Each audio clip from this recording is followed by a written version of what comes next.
Dapat nang magkaroon ng self-reliance o sariling kakayahan ng Pilipinas sa pagtatanggol sa bansa sa halip na dumepende sa mga dayuhang puwersa. Ito ang giniit ni dating Defense Secretary Norberto Gonzales kasunod ng tensyon sa Middle East na naglalagay umano sa bansa sa panganib. Narito ang balita.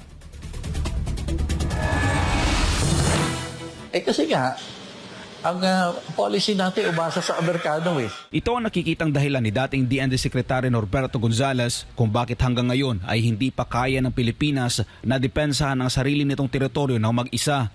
Sa panayam ng SMNI News, sinabi ni Gonzales na sa halip na palakasin ang sariling defense capabilities, mas pinipili ng gobyerno na sumandal sa Estados Unidos. Ito rin anyang dahilan kung bakit hindi maiwasan ang pagkakaroon ng mga military sites sa bansa. Ang problema, sa halip na maghanda tayo ng sariling depensa, umaasa tayo sa mga Amerikano. Kaya ang nangyayari tuloy, hindi natin naiiwasan na magkaroon ng EDCA sites.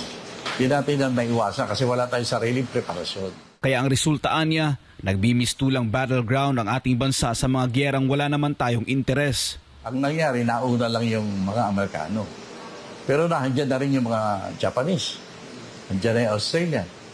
Pati nga yung Europa pumupunta na dito dahil pagka nagkagulo dito sa atin, apektado sila lahat eh. Kaya ang preparasyon ay hindi maganda para sa atin kasi para tayo nagiging battleground yung mga darating na giyera o gulo dito sa lugar ng bansa. Sinagot din ni Gonzales ang mga panawagang tanggalin na ang mga EDCA sites sa bansa.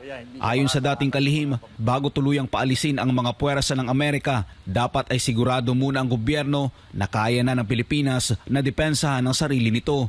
Bago natin sabihin yan, tiyakin muna natin may sarili tayong preparasyon.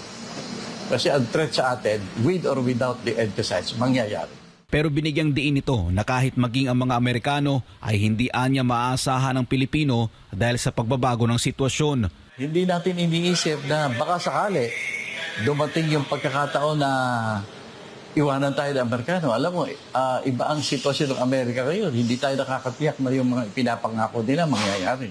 Kaya mahalaga pa rin anya makipagdialogo sa ibang bansa, palakasin ang relasyon sa ibang bansa nang walang pinipili. Kaya ang importante sa atin, i-strengthen natin ang ating international relations. Pakikipag-usap. Ang pakikipag-usap natin, kasali pati sa China. Kailangan may dialogue tayo sa China. Sa huli, giit ni Gonzales, yung ating defense, external defense preparations, kung ano bang kaya natin. No. Sa ngayon, sa takbo ng klase ng giyera, wala tayong kakayahan. Kaya nga umaasa tayo sa mga kaibigan. Kailangan may sarili tayong preparasyon.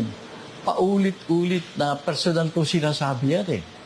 Na kailangan may sarili tayong preparasyon. Hindi ko nakikita na meron. Para sa Diyos at sa Pilipinas kung mahal, Almar Forzuelo, SMNI News.